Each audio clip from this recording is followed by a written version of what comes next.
So, the big question is this: how are ambitious people like us, who don't have a lot of resources, did not go to Ivy League colleges, were not born into wealth, how do we become resourceful enough? Use our creativity, our dedication, and a little bit of crazy to bootstrap our way to realizing our dreams. Whether it is launching a new company, launching a new app, or making it to the top of the corporate ladder. That is the question, and this podcast will give you the answers. Please like, share, and subscribe to get new episodes, videos, and other updates. Hello, and welcome to this new episode of Bootstrapping Your Dreams Show. I'm your host, Manuj Aggarwal, and today I will be talking with Barry O'Reilly. He's the author of Unlearn, Let Go of Past Success to Achieve Extraordinary Results, and co-author of the international bestseller, Lean Enterprise, How High-Performance Organizations Innovate at Scale. It's a part of his Harvard Business Review as well.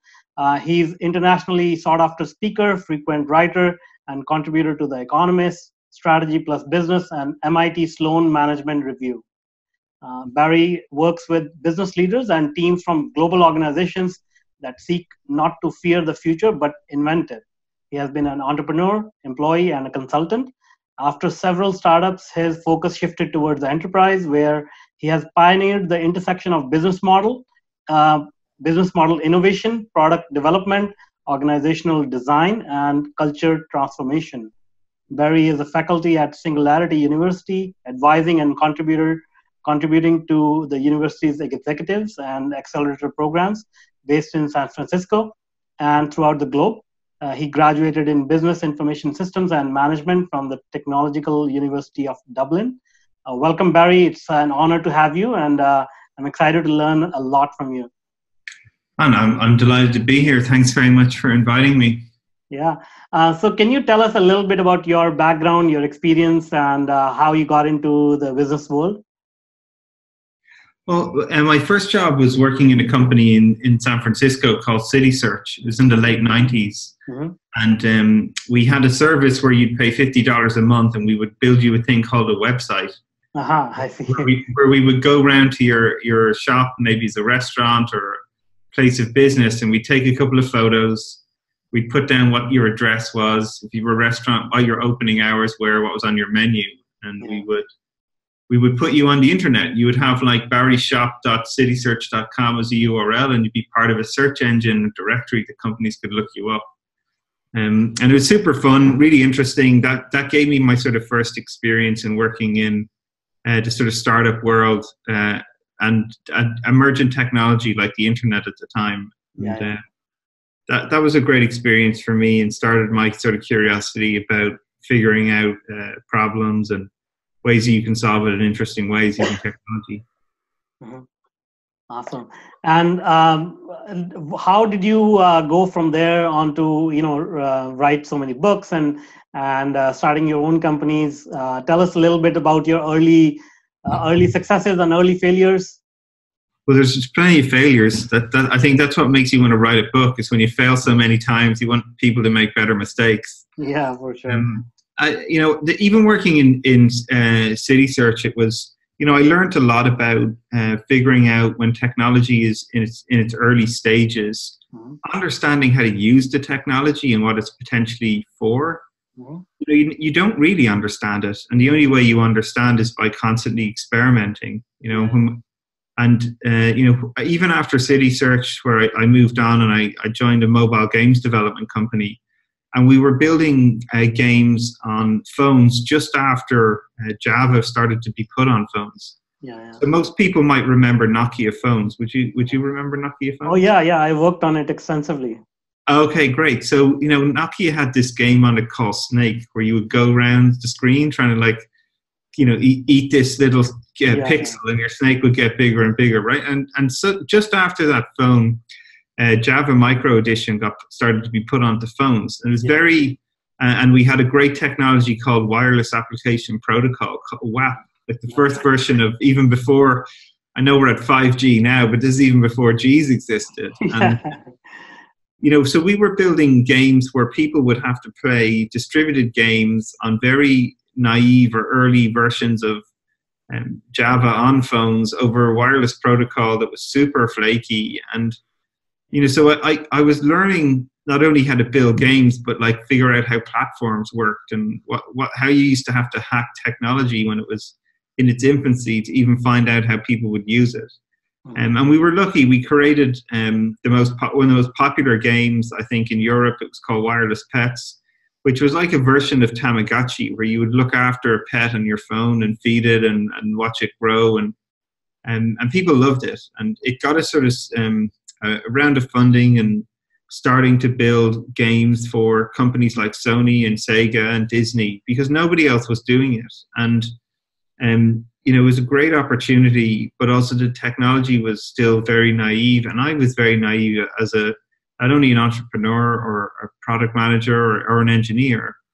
I didn't know the answers, and lots of things didn't work for us. And so we were constantly experimenting all the time. And one of we were a startup. There was 4 people in our company at the time. We didn't have a testing team. We didn't have an operations team. We just had 4 people, and you were product designer, engineer, operations manager, salesperson. And, I think all the challenge of the diversity of roles was great for me to actually figure out what roles I liked and didn't like. Also, because there was only 4 of us and all of us were writing code, we also started to realize that, the quality of our code, we couldn't test it all. So and I couldn't write my own code and test it. I just said, we'd really crap software. So, we started to do research and see what other people were doing. And I found out about that the Department of Defense used to have 2 developers sit at one screen. One person would write and the other person would review the code.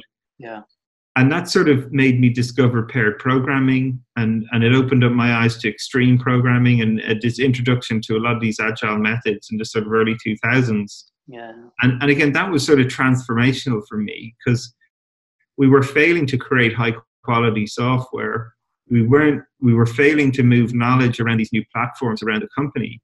And yet we found this system by having 2 people pairing together, writing the games, that people who understood platforms could coach others. You could test your code. The quality of code we were writing was better. And we started to ship higher quality products and learn together more.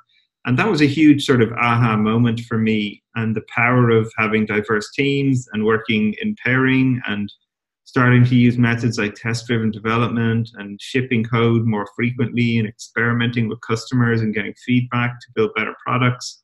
So that was a huge sort of aha moment, I guess, for me in my career, is starting to understand that you can be systematic about how you experiment, how you build products, how you can leverage knowledge from team members to create something better. And that was just a great experience in many ways for me, and probably one of the more formative things that I did. That's great. I guess the underlying message is, even if you are a startup and you're facing all these challenges, you have very minimal resources. There's always something to learn out of that, and these challenges make us better, and you can always learn from it and improve on it and share that knowledge with others, and which is what we are doing here as well. So thank you for sharing that. Now, you are an expert on this concept of unlearning. So tell us a little bit about that. That's a very intriguing concept.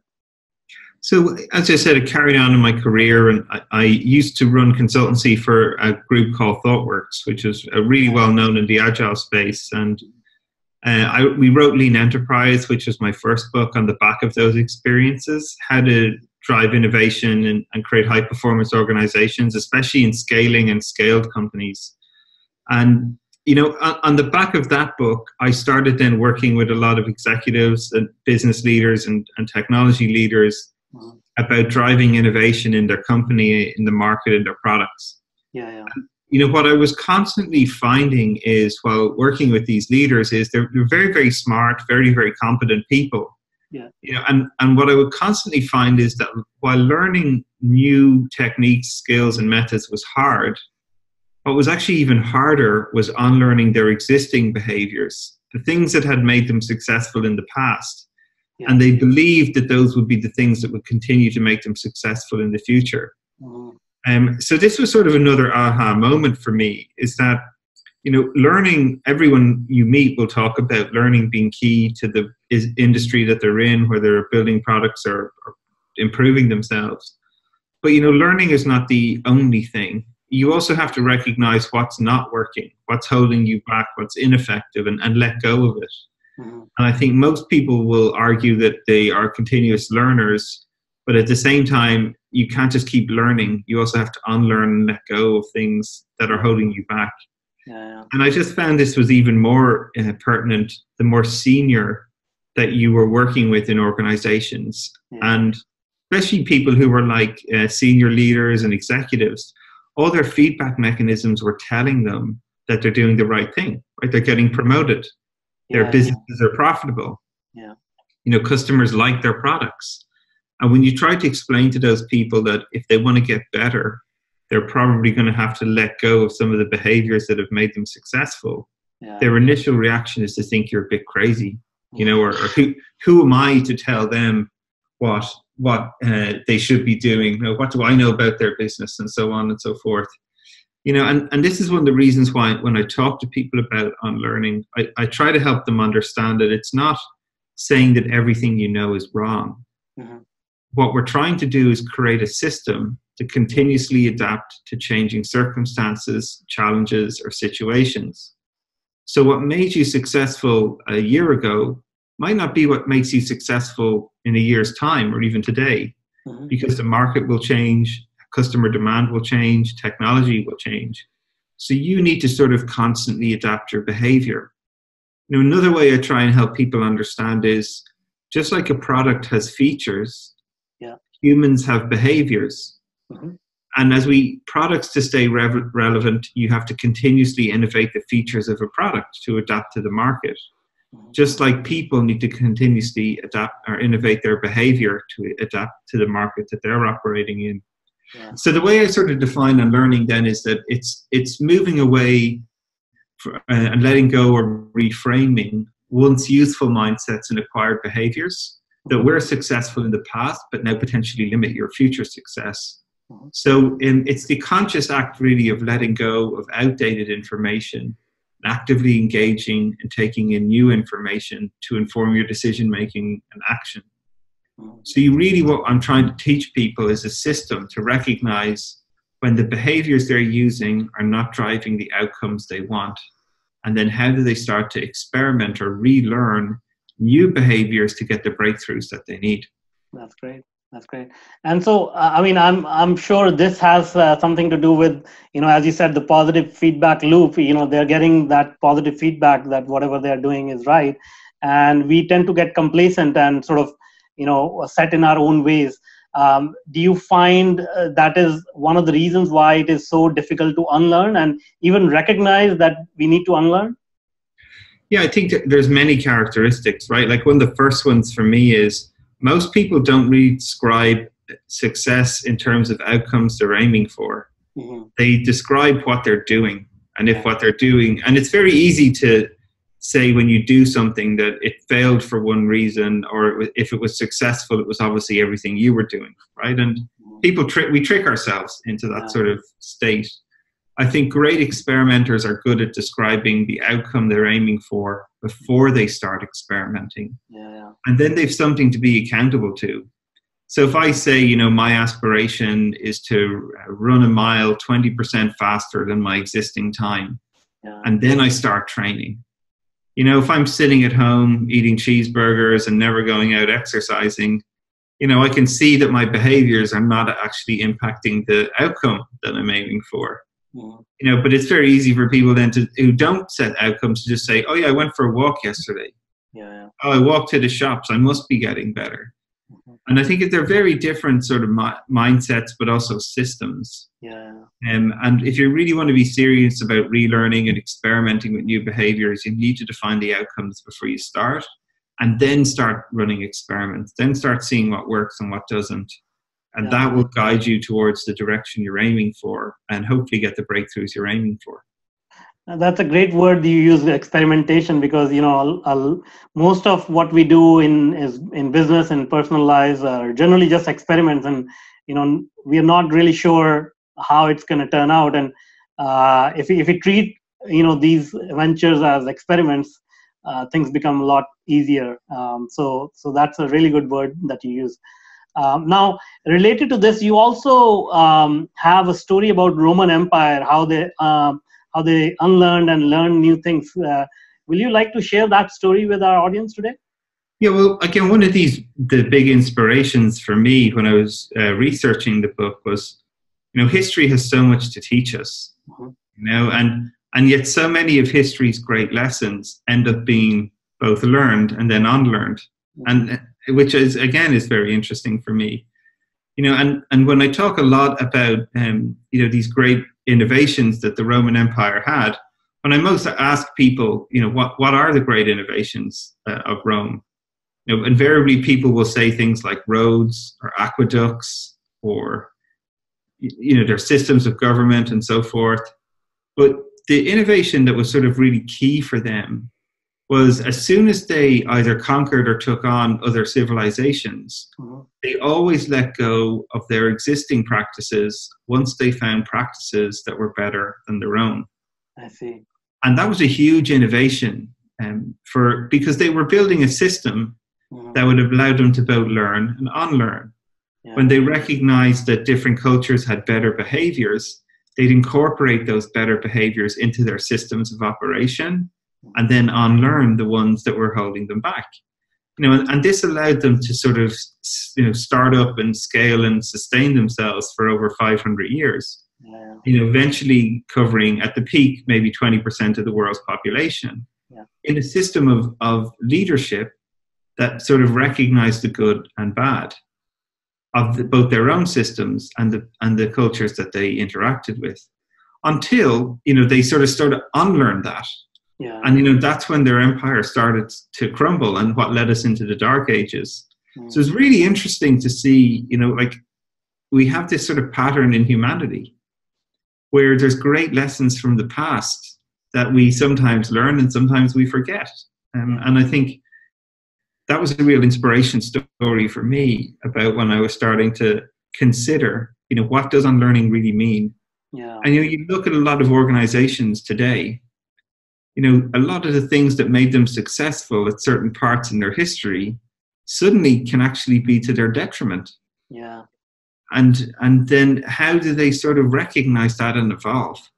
And I think one of the classic examples probably at the moment is General Electric are going through this difficulty, right? Like they're all through the 80s, Jack Welch's leadership was to be the number one market, get as big as you can, get as many people as you can, build a moat around your business, be high barriers to entry. And now the technology innovation happens, and then suddenly they're struggling because companies are scaling not through people, but through technology. Yeah. They're building great products to learn and unlearn what their customers want.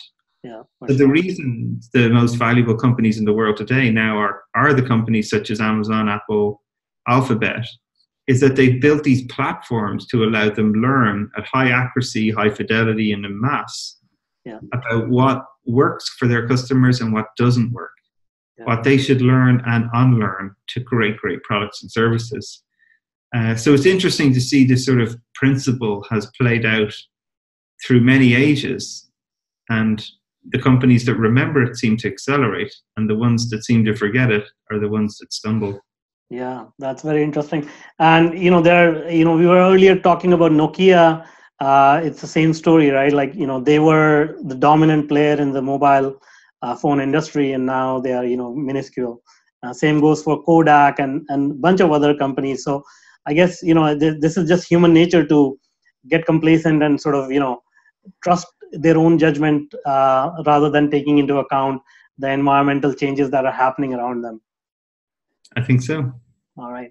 Now, you earlier mentioned, if we run an experiment, we need to figure out what is the end goal, what is the objective.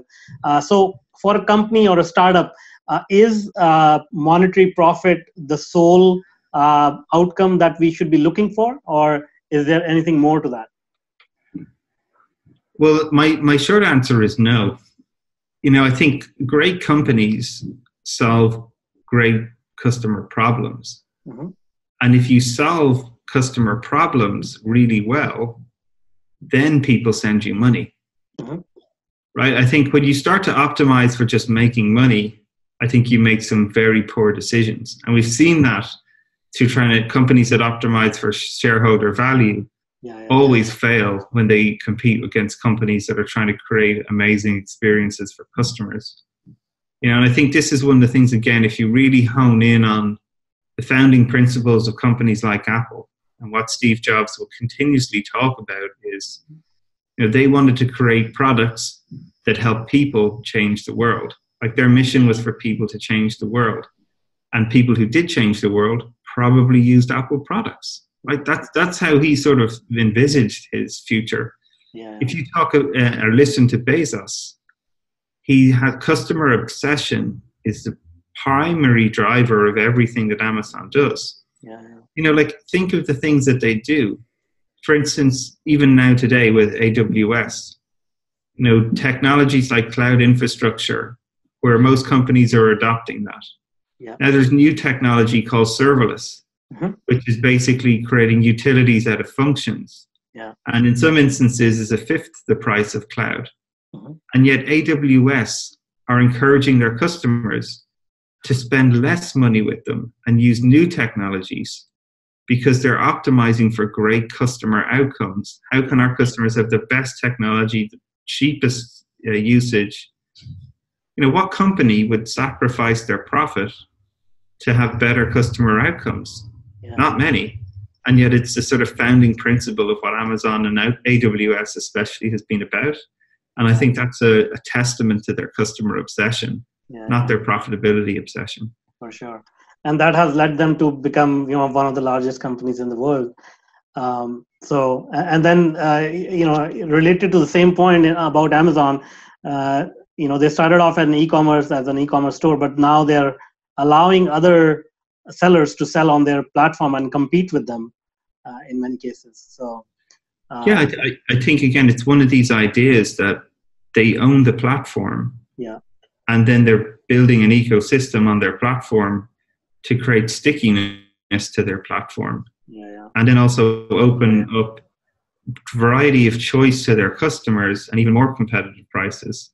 And I think that's, again, it's interesting to see, but it's still founded on these core principles of customer obsession, giving people wide variety of choice, great information to make the buying decision that they want, and really become the everything store. And I think that's very interesting. And they do have their challenges. Yeah. One of the things we're seeing a lot on their platforms now is that people are trying to manipulate the platform and launching fake products that aren't actual products on their store. And I think there's, again, unintended consequences as we start to build these amazing platforms. People will use them in ways we don't anticipate. Yeah. So how do they have good feedback mechanisms in place to recognize that people are using the right behaviors that they desire, and they can catch the unintended consequences or negative behavior quickly and deal with it? So great power comes this responsibility for good platforms. And I think it's interesting to see that conversation emerge. Yeah, that's for sure. Okay, so now, let's say a company recognizes or an entrepreneur recognizes that he or she needs to unlearn and incorporate some new learnings, but obviously that carries, certain amount of risk with it. So how do you manage that risk of change? Well, one of my key mantras, I think I always say, is you got to think big, start small, and learn fast. Mm-hmm. So it's an imperative that we sort of challenge our thinking and have these big aspirational outcomes and aspirations that we're aiming for. Like if we're going to change the world, you got to think big about something different. Yeah. But the way you start is not to think big and build big. The way you think big and you start small. And small means it's safe to fail. It means you can try lots of things really quickly and then learn fast what moves you in the direction you want or not. So this is really not a strategy I use a huge amount for dealing with uncertainty and complexity. Is, be clear about your vision, get people to buy into it, inspire them by thinking big, but then start small to sort of de-risk that vision as quickly and cheaply as possible, to learn fast what works and what doesn't for you, so you can make progress. And I think that pattern has been very powerful for me in my experience of working, and hopefully it can be helpful for people as they tackle uncertainty, as they seek to learn, unlearn, or build amazing products. Great. All right. There's another story that you shared in your book, The Lean Enterprise. You talked about GM and how they collaborated with Toyota, and they studied Toyota's manufacturing methods, but they didn't actually incorporate it for almost quarter of a century. So can you share that story with us, and what were the implications for GM in that regards? Yeah, I think one of the problems I often see is when people try to adopt innovation is they copy the practices, but they don't understand the principles that underline the practices and why they exist. And a classic example of this was, GM would go to Toyota factories and they would see how the factories were set up and what the workers were doing and where they stood and what tools they had. And then they tried to replicate those exact factories back in North America, expecting that they would have the same performance improvement. And Toyota wouldn't actively invite people in to see how they were working. And what Toyota would always say is that you can see what we're doing, but to understand what we're doing requires deliberate practice of experimentation every day. So at GM, they had all these different factory lines set up exactly as they were in Toyota, but people were just working the way they'd always worked. They weren't experimenting. Toyota has a famous Andon cord where you pull a cord and it stops the entire factory. I see. And then the manager comes over to the employee and thanks them, often because the employee has found a problem in the systems of work. And they sit there and they devise an experiment. Maybe they were trying to put the wheel on the car and it kept slipping off. So they devise an experiment to improve that system and then run the experiment on the next car. So they're continuously adapting the way they work. Where at GM, people were just copying the practice of having a car on the line and expecting a performance improvement to happen. But they didn't understand the principle about why the line existed. And I think this is sort of one of the things we fall into the traps in entrepreneurship. People simply think that they need to apply lean startup, or they need to just talk to customers and then everything will be fine. But really it's understanding really the principles that matter, like fast feedback mechanisms, like working in small batches, shipping and iterating frequently. These are all principles that are important to help you deal with uncertainty. And then you can figure out what practices work best for you and apply them in your context that you understand. And I think that's the bit people miss. And if you want to be successful, you've got to deliberately practice new methods based on the context you're in and the principles you value, and then your practices will emerge. And I think that's another lesson for people as they try to tackle entrepreneurship. Just like I figured out that paired programming was going to help when we were doing the startup. I didn't know about that practice. I just knew we had a problem, and then I researched things that might help us. And that's how I found it and tried it, and it seemed to work for us. So I think that's the lessons really for people here. That's great. Yeah, I mean, it's almost like evolution, like, any kind of evolutionary path. It goes through all these experimentations, and, it has a feedback loop which tends to pick the strongest winner, move on to the next step, and keep repeating the process until, you get a human from an ape or a single-celled animal. Well, I'll tell you, one thing I've definitely learned is the first thing you try is rarely the thing that you end up keeping. For sure, yeah. All right. Carrying on with the Toyota production system, you also talk about this concept about tail risk management approach. So can you tell us a little bit about that? I think their approach to risk management, specifically at Toyota, again, it's this idea of giving people problems to solve, right? They're very good at setting challenges for their teams to achieve in terms of outcomes. A simple example at the moment might be the Toyota Prius is a hybrid car. You know, Toyota have set a challenge that all their cars have 0% emissions by 2020. So everybody who's working on that car has got a clear outcome that they're working towards over the next 2 years to try and get its emissions down to 0%. You know, and that's, I think that's very powerful when you describe those outcomes, because now people are running experiments to see how can they make the car emission free. You know, you'll have teams who are working on the exhaust, you have people working on the engine, you have people that are working on the air conditioning. All of these people have sort of a clear unifying force about what success is and how they can contribute to it, and then devising their own experiments to try and contribute towards it. And I think especially when you're working on complex things like a car, there's many different components, lots of moving parts, lots of people contributing to it. You know, having clear outcomes from a strategic business point of view helps teams align on what success is. And I think that's one great thing that they do really well. Awesome.